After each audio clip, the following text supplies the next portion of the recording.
আমরা অনেক সময়ে প্রেজেন্ট পারফেক্ট টেন্সের ব্যবহার নিয়ে কিছুটা দ্বিধাদ্বন্দ্বে থাকি। প্রেজেন্ট পারফেক্ট টেন্সের সাধারণ যে ব্যবহারটা আছে তাছাড়াও কিছু ব্যতিক্রমী ব্যবহার আছে। আসুন সেই ব্যতিক্রমী ব্যবহারগুলির মধ্য থেকে দুটি জেনে নেওয়া যাক।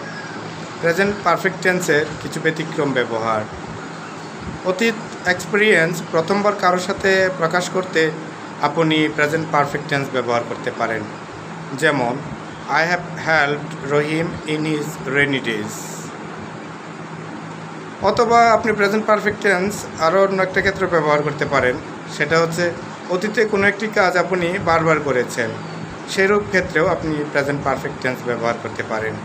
যেমন I have visited Sonargaon 3 times। অর্থাৎ আপনি সোনারগাঁও অতীতকালে 3 বার ভিজিট করেছেন। এই ক্ষেত্রে আপনি প্রেজেন্ট পারফেক্ট টেন্স ব্যবহার করতে পারেন। ধন্যবাদ।